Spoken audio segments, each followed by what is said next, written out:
We're Seneca holding had on some to good Seneca years in Wallace. Seattle. He played in Seattle. So you guys are holding right there? We're holding. Yeah. That's 103. Anthony, drum roll, please. Y'all busted 2 quarterbacks ago. I got you to 103. I told you Charlie had more than we thought. How many Charlie have? 17. I told you guys that. I told Shockingly, you. you guys were oddly close on a lot of these. Do you ready have for a this? list of Yeah. these? Can we I see told the you list? Charlie was 15. Deshaun Kaiser through 11. Okay. Kevin Hogan through 4. We were right on. We were Yeah. at 15. Yeah. Kessler through 8. Okay, I we said said 20. 7. We said 22. Manziel through 7. Oh, we were Oh, way I off. off 15 there. was up on. We said, buy on Manziel, yeah. Austin Davis 13. Oh, then we were We low were under on Yeah, him. yeah, we messed that one up. Brandon Whedon 31. I said 30. Right there. Yeah. Brady Quinn 12. We were there close. And Charlie Fry 17. That was the one. I thought he. I that thought was he the had one. one. Dang. That one screwed. Yeah. So in totality, if you combine the career touchdown totals of Deshaun Kaiser, Kevin Hogan, Cody Kessler, Johnny Manziel, Austin Davis, Brandon Whedon, Brady Quinn, and Charlie Fry, they have one less career touchdown pass That is so pathetic. than our friend. That's Deshaun like Watson. I'm embarrassed to be a Browns And that's fan. not just with the Browns. That's in their whole career. career. That is Career. entire careers. How many years? It'd be too hard to do. I mean, you're probably talking 100 Bucket games. is overflowing. 100 games. Shout out to Anthony, by the way, for the graphics. Nice He job with the outdid himself. graphics, Oh, the fellas. graphics Good are job. great. Awesome. So we The wanted to graphics do are this great. with Joe Thomas. We're going to do it with DeQuell tomorrow. Nice. But I wanted you guys to play first. I like this So game. when I love DeQuell that plays game. tomorrow. That's a- I feel like That's you a should do staple. that again with other, Yeah. Yeah, we'll, like we'll that. figure out Great other game. ways to do it. The touchdown passes and Browns quarterbacks are a little easier. And we're going to tell you guys about Cleveland whiskey real quick because Yeah. their new Christmas ale is out. And if you guys haven't tried it, it is delicious. Cleveland whiskey, Christmas bourbon. Drink responsibly, my friends. Drink responsibly. Don't Guys, drive. I'm experiencing. By the way, my people say that we might have a little something on set from Cleveland whiskey. I'm good. just gonna figure it out. I've got Guys, a promotional bottle at talk home. to I me keep about the forgetting to bring Cavs in. here because I am watching these games with no emotion. I'm like kind of Okay. bored. Well, because I don't you if it's know the time that of the it means season. nothing. I just can't get. I'm like watching them like with dead eyes. So last night they were tied And they at played a 21. great game last night. They were tied at 21 Yeah. against a good Philadelphia team. They're in the 5 right now, Philadelphia. But from the point of it being tied at 21, the Cavs went on an 11-0 run, and it was over. Philadelphia went more than 6 minutes between the first half and the second half where they didn't score a point. Yeah. Half a quarter, they didn't score a point. That's what the Cavs looked like in the third quarter against Milwaukee right around Thanksgiving. Cavs at one point had an 80-49 lead, and I mean, if you're still interested in that, It was just background, guys. To me, if I didn't do this for a living, I don't think I'd watch the NBA at all till the playoffs. well, that's the way I treat the NCAA and college basketball now. Yeah, that exactly. Because I know it means absolutely nothing. Yeah, What say you guys? I was there last night. Doc said after the game, Doc Rivers said it was a schedule loss. He could tell right away his guys, they just didn't have their legs. He Yeah. said, I could see it right away. Embiid looked like he wanted to be at the Jack. Maybe he was. Or Maybe. anyway. Yeah, I think his mind was there. So they're in He just Memphis. was- They're in Memphis tonight. They got another one tonight. But Yeah, you know what? Talking about that, I don't know what the spread is, but that might be stealing. After watching them last night, knowing that they have a road trip, a back-to-back Yeah. in Memphis tonight, Wait. I don't know what that spread is, but somebody might be able to make some cash tonight. He felt they would be better tonight, that they'd have their legs under him. I don't know how he comes up with that on the second night of a back-to-back, and that's not an easy back-to-back, Cleveland-Memphis. But anyway, yeah, not a lot to take from that. They just absolutely smoked them. One thing that stood out to me early on was without Jared Allen in the lineup, they actually had Mobley on Joel Embiid, guarding which Embiid. was interesting. It is because when he was a rookie last year, part of why the Cavs didn't want to play him at the 5 was they didn't want him matched up against some of the really big centers in the league and having them wear him down. Obviously, they feel a bit more comfortable with that now, and it wasn't for the entire game, but it was a fair amount of the time where I saw But Mobley he looked guarding good Embiid. on him. Yeah, he did. Like, he's fearless. Yeah, He's fearless. he really is fearless. One thing that I wanted to point out, because you talked about this after maybe 5 or 6 games. I think it was later than that because it was after Garland came back from the injury. Yeah. What you said is exactly coming to fruition. You had said they've got to run this offense through Garland because it's just too confusing the other way. Garland had 21 and 9 assists. Mm-hmm. LeVert had 22 off the bench. I thought he played great. Mitchell, First time in a month. That's who he is. By the way, I know. Sixers are at It is who he is. Sixers at the Grizzlies tomorrow. Oh, I there thought is it a was day tonight. between? There's a day off. There's and then only they go one to game Houston. tonight. Mavericks. Jason, Pistons, I got to hook you up that's with my it. boy in Houston. They're going to be down there all weekend while you're down there. So. All right. I think that is the answer. I think, and they figured it out, but I think Donovan's the more ball has comfortable. to be in Garland's hand. Donovan's more comfortable without the ball. I agree. Than Darius is without the ball, if that makes sense. Yes, and I think the Cavs are better that way. I think they're just a better team. Yeah. I don't like Mitchell scoring 40 points. It's not necessary. There's nights where you got to have it out of them, but that shouldn't be your plan. But I don't going think in. that's their blueprint to No, win. it's Their not. blueprint to win was this box score. And again, throw Allen into that mix. They won by almost 30 points. Yeah.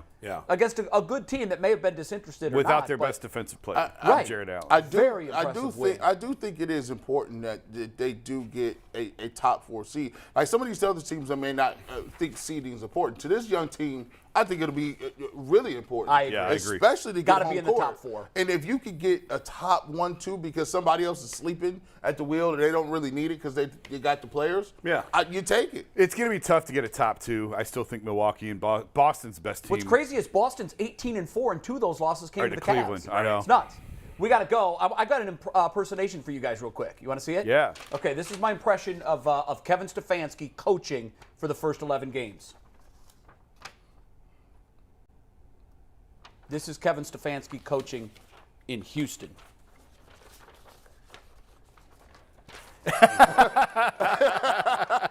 That play sheet's going to be a lot bigger, boys. It's going to be a lot bigger. Coming up. Tomorrow, Bulls at the Cleveland. I'll We be got there. the 12. Come join me at the Cleveland. They're 11-1. Hulk and Tyvus in the house. Overtime coming Who's up for paying for all my you parking? paid members.